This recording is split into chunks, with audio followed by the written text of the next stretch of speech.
Hey guys, I'm Shannon Morse with Signal by Sony, and I'm here at CES 2015 at the Sony booth. It's not completely set up yet, it's still pretty cold in here, but we have a really nice TV behind us here. So I'm here with Phil from the TV team. Phil, I gotta say, before I was glued to the seat, I got to see how thin this thing was. It's tiny. You like, don't you? I like. You like. I like. Yes, it is. This new series is basically the thinnest LCD TV that's ever been made. I kind of believe it. Seriously, I stuck my eyeliner next to it and I was like, it's thinner than my eyeliner pencil. Yes, so a lot of people wonder, how do you show that, or what do you mean by thin? So I brought one of our new Z3V phones. It's a thin phone. It's a super thin phone. But the 65-inch TV is actually thinner than this phone. So it is basically 1/5 of an inch thick, the panel. That's insane. So it is amazingly, unbelievably thin. So that means that it's going to be lightweight too, right? So I can lift it up? Actually, the nice thing about making a thinner TV and a more compact chassis is you do reduce the weight. So for example, the unit we have behind me is a 75-inch model, and it weighs about the same as a 55-inch TV weighed a couple of years ago. So I also noticed with this, like, it's really thin, and that looks awesome. It'll look great on my entertainment center, but if I'm hanging it up on my, on my wall, and I have this huge bezel behind it, like, or this huge stand, what's the point of having a thin one? Well, the cool thing about the TV is the whole system is called floating style. What's that? Which it has a unique way of mounting it. It actually has like a hook, almost like a picture hook, that comes built into the TV. So I can just lift it up and be like, and hang it on the hook. Because normally a bracket goes behind the TV. Yeah. This bracket actually does not. So the TV is flush to the wall. Cool. So the TV is it's not going to hide my ports. Not going to hide your ports. Everything has access to it. So the TV hanging on the wall is about this thick. That's awesome. So what all describes floating?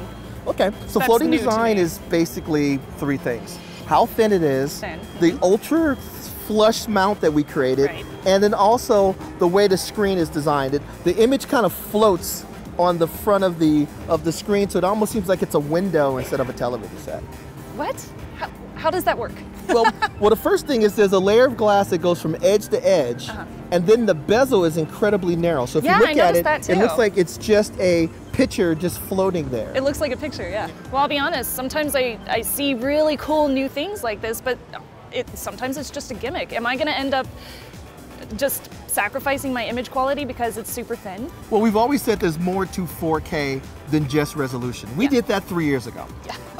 We know that when you look outside a window, it's supposed to look like a window. There's more color, and there's more contrast, and there's more detail. So it's going to look more like real life. More like real life. Okay. So we have a new processor called the X1, or 4K processor X1. And what that does is that actually makes the bigger box of crayons from Triluminous even bigger, and the incredible brightness range of XDR even brighter. Am I just going to see this X1 processor in this one, or is it across the board? Well, the nice thing is the X1 processor is available on our entire lineup of 4K Ultra HD TVs. Am I still getting the connected TV, like a smart TV? It's using the latest Android operating system. So That's more updated than my current Android phone. Exactly, and the big thing about it is this is pretty much the smartest thing in a lot of people's homes. Everything from voice search to how you operate. People are familiar with Google and Chromecast and all those functions. So that way, so second they get the TV, they're familiar with how it operates. So I'm gonna, can I Chromecast to this without a Chromecast? Basically, if you go to the Chromecast website and you see all of the cast available apps, all those apps can be cast from your mobile device to this television set. That's amazing. So I'm assuming since I have an Android phone and it has voice functionality too, I can use that instead of using the remote? You are correct. There's an app you would download called Android Remote for your Android device, and then you could use that to completely replace this remote control, and you can also use it for voice search. But my sister has an iPhone, so... we still offer TV Side View, which gives you the same control on a iOS device. Now, another thing I wanted to ask too is the audio quality. Has that improved? One thing we've done is it has the same DSEE-HX upscaling. Whoa. Basically, it can faithfully reproduce high-res audio. And even if you feed it MP3, it has the capability of upscaling the audio so it sounds better when it's played back to the TV speakers, on our 930C speaker TV with speakers or a sound bar. 930C. So this is really cool because it has Android, but I'm pretty sure I'm at CES and there's going to be 5 million other Android TVs. So what makes this one special? Well, there's a couple of things that we do. The first thing is we've modified the Android operating system to best optimize it for a Sony television set. So there's things like quick ways to access your inputs. We even have what's called Sony Recommends, where we go through and look at all of the Android apps that will work on an Android TV and give you quick recommendations.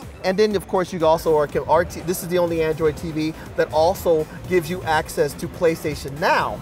Now, is there anything else that we should mention about this TV? Well, not only can you cast, it also has full Google Play. Oh, so it cool. has a 16 gig internal memory built in. Okay. So you can download games and apps. And I noticed it's got all the connectability that I want. It's got HDMI, MHL, yes. even USB 3.0. Everything. Which is great. It even has a new remote control and a new operating system to make it actually easier. So you may be familiar with this remote. This is a remote kind of close to what we had before. It was called a One Flick. Yeah. These TVs have hundreds of apps and all this different content available and all these different settings, but it's always very difficult to operate. It can be very intimidating. So we basically have this new remote control that makes it a lot easier and seamless to get to your applications. Oh, that's cool.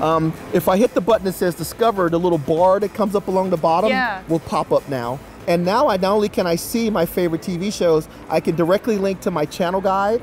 I can, if I buy a bunch of games, I can scroll through till I find my games and access my games directly without having to go through 4 or 5 menus. Nice. It even has no more maze. Yes. The next thing is microphone. Wait, what? So you can talk to it? You can talk to it. Ooh. So one of the nice things about Android is Google has perfected voice. Yes, they have. 42 languages available. So a lot more flexibility and usability. Does it come with a regular, normal remote too? So it comes with a regular remote, and for all of you technical geeks with your fancy remote controls, full discrete IR codes and all the stuff that you can program into your custom applications. Oh, I love it. Okay, price and availability. I'll let you know soon, but the products are shipping late spring. Oh, I'm so excited about those. Phil, thank you so much for showing me this TV. I can't wait to take one home. It was a pleasure. And for more from CES and Sony, you can check out sony.com/CES, and you can visit me over at Signal at youtube.com/Signal. Of course, if you have questions or comments, definitely tweet us up with #SonyCES. I'm Shannon Morse. I'll see you later.